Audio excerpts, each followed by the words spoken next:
जय हिंद मित्रों। आजना विडियो में આપણે जनरल साइंसना टॉप अगत्यना प्रश्नों જોઈશું જેનો આ પાર્ટ 6 છે। આની પહેલા 5 પાર્ટ અપલોડ થયેલા છે, જોવાના બાકી હોય તો એ પણ જોઈ લેજો। છેલ્લે તમારી ટેસ્ટ પણ લેવામાં આવે છે। આ વિડિયોની અંદરથી ત્યાં પ્રશ્નો પૂછાય છે, તો વ્યવસ્થિત વિડિયો જોવો, પૂરો વિડિયો જોવો અને ટેસ્ટ આપી તમે તમારું નોલેજ પણ ચેક કરી શકો છો। એ સિવાય ફ્રીમાં આની પીડીએફ પણ તમને પ્રોવાઈડ કરાવવામાં આવે છે। કઈ રીતે મળશે એ પણ આપણે આગળ જોઈશું। તો જોઈએ ખૂબ જ અગત્યનો આ વિડિયો। एसिड एटले शुं? एसिड एवा पदार्थों छे जे पाणीमां H+ एटले के हाइड्रोजन आयनों मुक्त करे छे अने तेमनो pH 7 थी ओछो होय छे, एने एसिड कहे छे। pH केटलुं होय तो 7 थी ओछुं होय। लिटमस पेपर पर एसिडनी शुं असर थाय छे? एसिड भूरा लिटमसने लाल बनावे छे। भूरू लिटमस पेपर होय तो तेने केवुं बनावी दे? लाल। एसिडनो स्वाद केवो होय छे? एसिड स्वादे छे ते खाटा होय छे। एसिड प्रबल एसिडનું ઉદાહરણ આપો।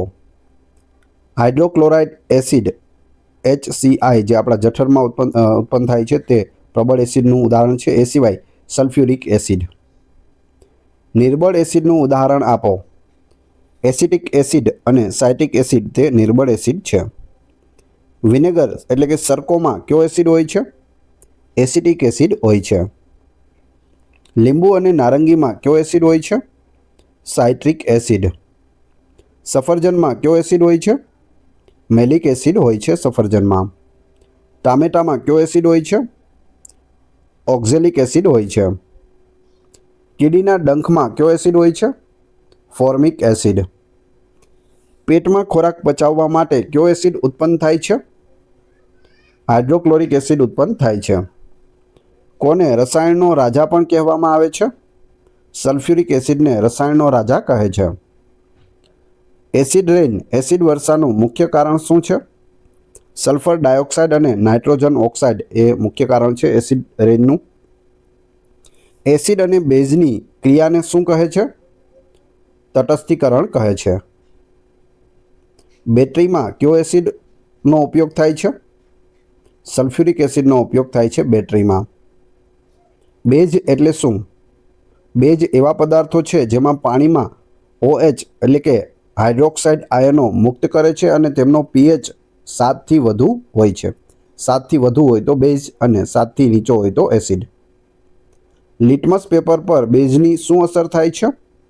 બેઝ લાલ લિટમસ પેપરને ભૂરું બનાવે છે। બેઝનો સ્વાદ કેવો હોય છે?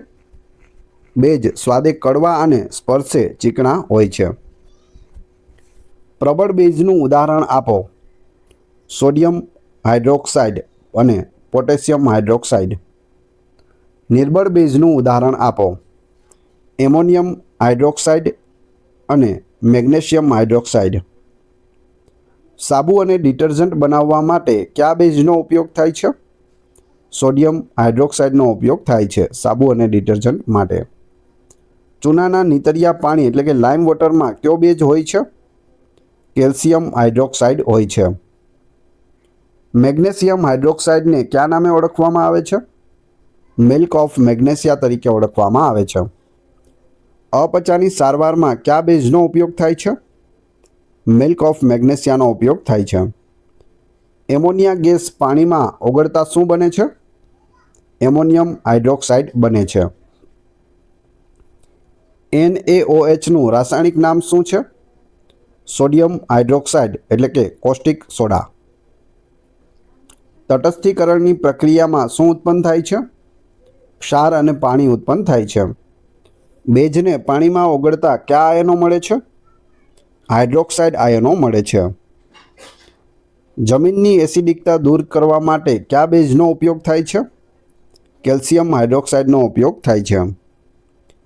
ક્લિનિંગ એજન્ટ તરીકે કયો બેઝ વપરાય છે? સોડિયમ હાઇડ્રોક્સાઇડ વપરાય છે, તેનું pH મૂલ્ય અને ક્ષાર। pHનું પૂર્ણ સ્વરૂપ શું છે? pH એટલે શું? પાવર ઓફ હાઇડ્રોજન થાય છે pHનું પૂરું નામ। pH સ્કેલની શોધ કોણે કરી? સોરેન પીટર લોરિત્ઝ સોરેનસેન દ્વારા કરવામાં આવી હતી। નામ લાંબુ છે, યાદ રાખજો। સોરેન પીટર લોરિત્ઝ સોરેનસેન। શુદ્ધ પાણીનો pH કેટલો હોય છે? 7 હોય છે, તે તટસ્થ હોય છે। એસિડિક દ્રાવણનો પીએચ કેટલો હોય છે? 7થી ઓછો હોય છે. બેઝિક એટલે કે આલ્કલાઇન દ્રાવણનો પીએચ કેટલો હોય છે? 7થી વધુ હોય છે. પીએચ સ્કેલ પર કયા આંકડાઓ હોય છે? 0થી 14 હોય છે. ક્ષાર એટલે શું? એસિડ અને બેઝ વચ્ચેની તટસ્થીકરણ પ્રક્રિયાથી બનેલો રાસાયણિક પદાર્થ, તેને ક્ષાર કહે છે. સામાન્ય ક્ષારનું ઉદાહરણ આપો. સોડિયમ ક્લોરાઇડ, જેનો ઉપયોગ ખોરાકમાં થાય છે. ક્ષારનો પીએચ કેટલો હોય છે? સામાન્ય રીતે તટસ્થ ક્ષારનો પીએચ 7 હોય છે, પરંતુ તે એસિડિક અથવા બેઝિક પણ હોઈ શકે છે.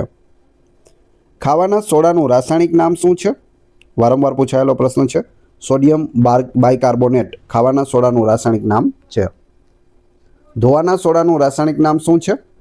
Sodium carbonate. બંને યાદ રાખજો, બંને વારંવાર પૂછાય છે. જીપ્સમનું રાસાયણિક નામ શું છે? કેલ્શિયમ સલ્ફેટ ડાયહાઇડ્રેટ છે. પ્લાસ્ટર ઓફ પેરિસનું રાસાયણિક નામ શું છે? કેલ્શિયમ સલ્ફેટ હેમીહાઇડ્રેટ છે. બ્લીચિંગ પાવડરનું રાસાયણિક નામ શું છે? કેલ્શિયમ ઓક્સીક્લોરાઇડ છે બ્લીચિંગ પાવડરનું રાસાયણિક નામ. એસિડ વર્ષાથી જમીનનો પીએચ કેવો થાય છે? જમીન વધુ એસિડિક બને છે. દાંતનું ઇનેમલ શેનું બનેલું હોય છે? કેલ્શિયમ ફોસ્ફેટનું બનેલું હોય છે. જ્યારે મોઢાનો પીએચ 5.5થી ઓછો થાય ત્યારે શું થાય છે? દાંતનો સડો શરૂ થાય છે. ટૂથપેસ્ટનો સ્વભાવ કેવો હોય છે? બેઝિક હોય છે. ખેડૂતો જમીનની ગુણવત્તા સુધારવા માટે કયા ક્ષારનો ઉપયોગ કરે છે? કેલ્શિયમ સલ્ફેટ એટલે કે જીપ્સમનો ઉપયોગ કરે છે. બીજું નામ છે ચિરોડી. પીએચ 8 ધરાવતું દ્રાવણ કેવું હશે? બેઝિક એટલે કે આલ્કલાઇન હશે. હવે તમારી ટેસ્ટ, જે આપણે વિડીયો જોયો તેમાંથી તમને અહીં પ્રશ્નો પૂછવામાં આવે છે, જેનો જવાબ તમારે ક્રમશઃ કમેન્ટ બોક્સમાં આપવાનો છે, જેથી મને ખ્યાલ આવે કેટલા લોકોએ વ્યવસ્થિત વિડીયો જોયેલો છે અને કેટલા લોકોને આ પ્રશ્નોના જવાબ આવડે છે. એ પછી આપણે પીડીએફ વિશે પણ વાત કરીશું. વિડીયો પસંદ આવી રહ્યો હોય તો લાઇક, કોમેન્ટ, શેર અને સબસ્ક્રાઇબ કરવાનું ના ભૂલશો. આ ચેનલ ઉપર ઘણા બધા વિડીયો અવેલેબલ છે. તમે ચેનલના નામ ઉપર ક્લિક કરી વિડીયોમાં જઈ બધા જ લેટેસ્ટ વિડીયો જોઈ શકો છો.